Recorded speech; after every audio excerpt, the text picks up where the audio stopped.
संसद का माहौल गंभीर था। सबको लगा कि आज का दिन सामान्य होगा, लेकिन तभी खड़े हुए चंद्रशेखर रावण। उनकी आवाज गूंजी तो सन्नाटा छा गया। सीधे सभापति को संबोधित करते हुए बोले, आज सवाल मैं पूछूंगा और जवाब देना होगा। उनके सवाल केवल सत्ता से नहीं, पूरे तंत्र से थे। हर सवाल निर्माण संसद के दिल को झकझोरा। विपक्ष तालियां बजा रहा था, सत्ता पक्ष असहज। पूरा देश टीवी पर देख रहा था।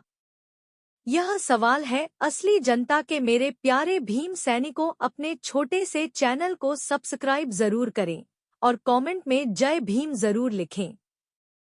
और हाँ मेरे प्यारे मित्रों, अपने उस प्यारे से जिले और राज्य का नाम जरूर लिखें, ताकि हमें पता चल सके कि हमारी जगाई गई चेतना कहाँ तक पहुँच पा रही। दर्शकों, चंद्रशेखर रावण खड़े होकर गूंजती आवाज में कहते हैं, सभापति महोदय, मैं आज कोई भाषा नहीं लूंगा। भाषण बहुत हो चुके। मैं केवल सवाल पूछूंगा। सवाल वो जिनसे जनता रोज जूझ रही है, सवाल जिनका जवाब संसद को देना ही होगा। सभापति गंभीर स्वर में बोले, चंद्रशेखर, आपको पूरी अनुमति है, आप प्रश्न रख सकते हैं।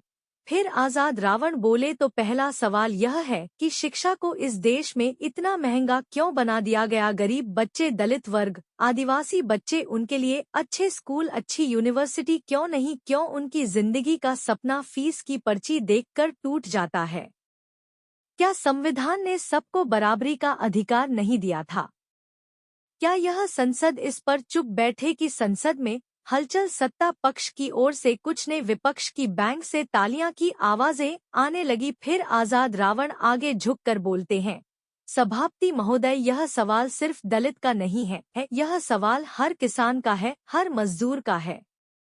जब एक पिता अपने बच्चे को पढ़ाने के लिए जमीन बेच देता है और फिर भी बच्चा कॉलेज में दाखिला नहीं पाता, तो उस पिता के सपनों की लाश कौन उठाता है? तो फिर सभापति ने कहा, आप अगला प्रश्न रखें। फिर चंद्रशेखर रावण अगला सवाल कहते हैं, स्वास्थ्य के बारे में कहते हैं, संसद की इस इमारत में बैठे हर नेता को सबसे अच्छे अस्पताल, सबसे अच्छे डॉक्टर मिलते हैं, लेकिन गांव का मजदूर जब बीमार पड़ता है तो उसे अस्पताल तक पहुंचने के लिए कई किलोमीटर पैदल चलना पड़ता है, और जब वह पहुंचता है तो कहाँ जाता है? दवा नहीं है, डॉक्टर नहीं है।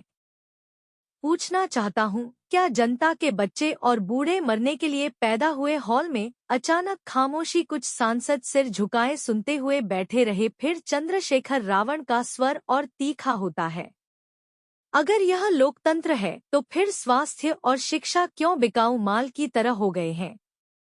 क्यों सरकारी अस्पताल बदहाल हैं और प्राइवेट अस्पताल सोने की खान बने बैठे हैं? कौन इनको अनुमति देता है? कौन से करोड़ों का खेल करवाता है? सभापति थोड़ा असहज होकर कहते हैं, सदस्य महोदय था चंद्रशेखर रावण, कृपया भाषा पर संयम रखें। लेकिन चंद्रशेखर यही नहीं रुके। सभापति जी, भाषा पर संयम रखना आसान है, लेकिन जब जनता की सांस टूट रही हो, जब बच्चे स्कूल छोड़ रहे हों, तो चुप रहना कठिन है। विपक्ष से जोरदार तालियां, सत्ता पक्ष से बैठ जाइए की आवाजें आने लगी। फिर चंद्रशेखर रावण अपनी नजरें सीधे सत्ता पक्ष पर डाल दे, मेरे सवाल सरकार से हैं। आप कहते हैं सबका साथ सबका विकास, लेकिन क्या आपने कभी दलित बस्तियों में जाकर देखा कि वहां अब भी नालियां भरी पड़ी हैं? क्या आपने कभी आदिवासी गांव में जाकर देखा कि वहां अब भी लोग मिट्टी का पानी पी रहे हैं? अगर ये सवाल संसद में नहीं पूछे जाएंगे तो फिर कहां पूछे जाएंगे? सभापति फिर कहते हैं, आप अगले प्रश्न पर आए। और इस भेदभाव पर संसद क्यों चुप है? सभापति जी फिर बोले, आपके प्रश्न संसद की कार्यवाही में दर्ज होंगे। रावण मुस्कुराकर बोले, दर्ज होना ही काफी नहीं है महोदय, इनका हल चाहिए। जनता ने हमें यहाँ दर्ज कराने के लिए नहीं, हल निकालने के लिए भेजा है। फिर चंद्रशेखर रावण कहते हैं, सभापति महोदय, आज मैं सदन से सीधा सवाल पूछ रहा हूँ। किसान की हालत पर हम सब जानते हैं कि यह देश किसानों का देश है। अनाज वही उगाता है, लेकिन फायदा किसे मिलता है?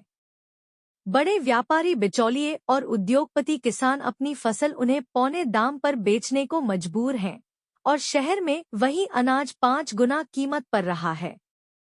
यह अन्याय कब तक चलेगा? सत्तापक्ष की बेंच से शोर आना लगा, बैठ जाइए, यह सब नाटक है। रावण तेज स्वर में जवाब देने लगे, अगर नाटक है तो यह संसद का नाटक नहीं, किसानों की रोजमर्रा की जिंदगी है। सभापति किसान आत्महत्या करता है तो उसके परिवार को 2 लाख रुपए का मुआवजा नहीं दिया जा रहा है। लेकिन क्या उसकी जिंदगी की कीमत सिर्फ 2 लाख? क्या संसद में बैठे हम सब मिलकर तय करेंगे कि किसान की जा सकती है? चंद्रशेखर रावण सत्ता पक्ष की ओर देखते हुए हैं। सभापति जी कहते हैं, डिजिटल इंडिया, लेकिन गांव का किसान इंटरनेट नहीं पानी चाहता है। आप कहते हैं, लेकिन किसान को कर्ज चाहिए ताकि वह बीज खरीद सके।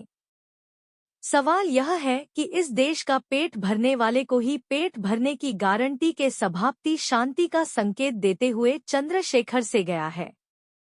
प्रश्न रखें, फिर चंद्रशेखर गया है तो मेरा सवाल यह है कि क्या संसद इस पर सहमत होगी कि किसान को न्यूनतम समर्थन मूल्य एमएसपी की कानूनी गारंटी के रूप में दिया जाए? क्या यह संसद किसानों को भरोसा दिला सकती है कि उनका खून पसीना बेकार नहीं जाएगा? हॉल में कुछ क्षणों के लिए सन्नाटा, फिर विपक्ष से समर्थन की आवाजें उठती है, लेकिन चंद्रशेखर रावण अपना स्वर और ऊंचा करते हुए कहते हैं, सभापति जी, अगला सवाल महिलाओं की सुरक्षा पर है। हर साल हजारों मामले बलात्कार और बिरंगे आते हैं। अदालतें सालों तक फैसले नहीं ले पाती, महिलाएं न्याय के लिए दर दर भटकते हैं। मैं पूछना चाहता हूँ, क्या इस देश की बेटियां इसी डर के साथ जीने के लिए पैदा हुई है? जब संसद में बैठे नेताओं पर ही आरोप लग जाते हैं और वे खुलेआम घूमते हैं, तो जनता किससे उम्मीद करे? सत्ता पक्ष से आवाजें आने लगी, यह अपमानजनक है। चंद्रशेखर रावण फिर कहते हैं, तो मेरा अगला सवाल रोजगार का है। करोड़ों नौजवान इस देश में बेरोजगार घूम रहे हैं, डिग्री हाथ में है लेकिन नौकरी नहीं, भर्तियां सालों साल लटकी रहती हैं, वे पर लीक हो जाते हैं। क्या यही व्यवस्था है? क्या यही सपनों का भारत है? नौजवान सड़क पर आकर पूछता है, हमें कब मिलेगा रोजगार? और सरकार कहती है, स्टार्टअप शुरू करो। लेकिन पेट में जब भूख हो तब स्टार्टअप का सपना नहीं, रोटी चाहिए। तालियों की गड़गड़ाहट, सत्ता पक्ष से नारेबाजी शुरू कर दी। रावण ऊंची आवाज में बोले, सभापति महोदय, मेरे सवाल खत्म नहीं होंगे क्योंकि जनता की तकलीफें खत्म नहीं हुई।